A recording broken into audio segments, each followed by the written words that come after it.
എന്റെ അച്ഛനില്ലേ അവിടെ?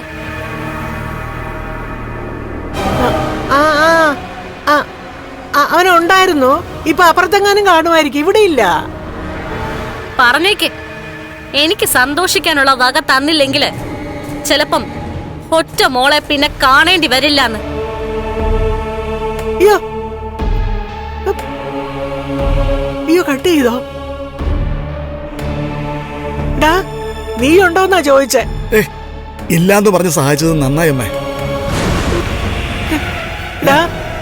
അവൾ എന്താ പറഞ്ഞെന്നറിയാവോ? മോൾക്ക് സന്തോഷിക്കാനുള്ള വക കൊടുത്തില്ലെങ്കിൽ ഈ ഒറ്റ മോളെ ചിലപ്പോ കാണത്തില്ലെന്ന്.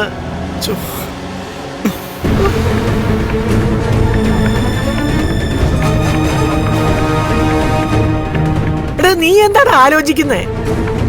അമ്മേ, നമ്മൾ എന്തിനു വേണ്ടി അമ്മ ജീവിക്കുന്നേ? എന്താ സംശയം? എന്റെ കൊച്ചുമോക്ക് വേണ്ടി തന്നെ ആണേ. ഇനിയിപ്പൊ നൂലുകെട്ട് കഴിഞ്ഞ് കണ്ണൻ ലക്ഷ്മിയായിട്ട് അവിടെ ചെന്ന് കഴിഞ്ഞാ അവിടെ നടക്കുന്ന കാഴ്ച ഒന്നും മോൾക്ക് കാണാൻ കഴിയില്ലെന്നാണ് പറയുന്നത്. ഇപ്പൊ മോൾ എച്ചില് തിന്നാ ജീവിക്കുന്നേ. കണ്ണൻ ഉണ്ടാക്കി വെക്കുന്നതിന്റെ ബാക്കി കഴിക്കാനാ വയറ്റിലൊരു കുഞ്ഞിനെ ഇട്ടോട്ട് നിൽക്കുന്ന നമ്മുടെ മോളുടെ വിധി. എടാ പ്രതാപ, ഈ നൂലുകെട്ട് എങ്ങനെയെങ്കിലും ഒന്ന് അലമ്പാൻ പറ്റുമോ? അതാ ഞാനും ആലോചിക്കുന്നേ. പിടിക്കണോ? അയ്യോ. ആ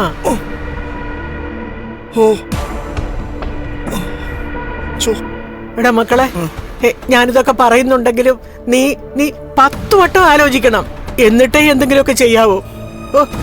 ആ മാർക്കോടെ മുഖം എപ്പോഴും നല്ല ഓർമ്മ വേണം.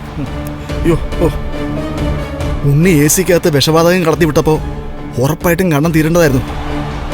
പക്ഷെ അന്ന് ഉണ്ണി വിചാരിച്ചത് കണ്ണൻ നടക്കത്തില്ലെന്നല്ലേ, അവൻ വീൽ ചെയറിലാണെന്നല്ലേ. അവിടെയാ പിഴവ് സംഭവിച്ചത്. അല്ലെങ്കിൽ വിഷവാതകത്തിന്റെ ശക്തി ഒന്നുകൂടെ അങ്ങ് കൂട്ടിയേനെ, എങ്കിൽ അവൻ ആ സ്പോട്ടിൽ തീർന്നനെ. ഇനിയിപ്പൊ അതൊന്നും പറഞ്ഞിട്ട് കാര്യമില്ലല്ലോ.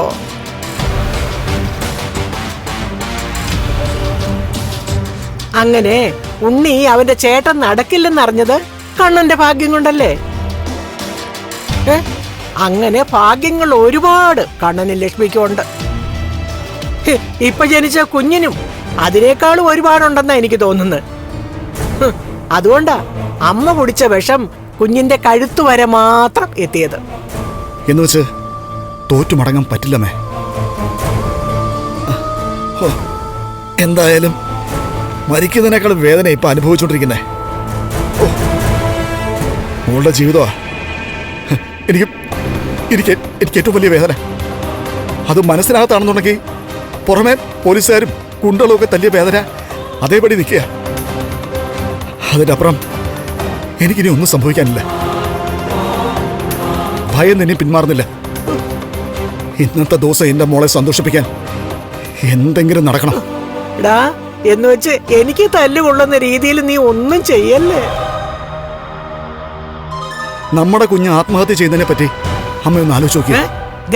വേണ്ടാത്ത വർത്താനം പറഞ്ഞാലുണ്ടല്ലോ,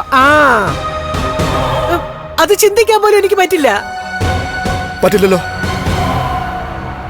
അങ്ങനെയെങ്കിൽ അത് സംഭവിക്കാണ്ടിരിക്കാൻ നമ്മുടെ മോളുടെ മനസ്സൊന്ന് തണുക്കണം. എന്ന് മാത്രമല്ല, ഇപ്പൊ മോളുടെ വയറ്റിനകത്തൊരു കുഞ്ഞുള്ളതുകൊണ്ടേ മോള് നല്ല സന്തോഷത്തോടെ ഇരിക്കേണ്ട സമയം അമ്മേ. അതുകൊണ്ട് മോളെ സന്തോഷിപ്പിച്ചേ പറ്റൂ.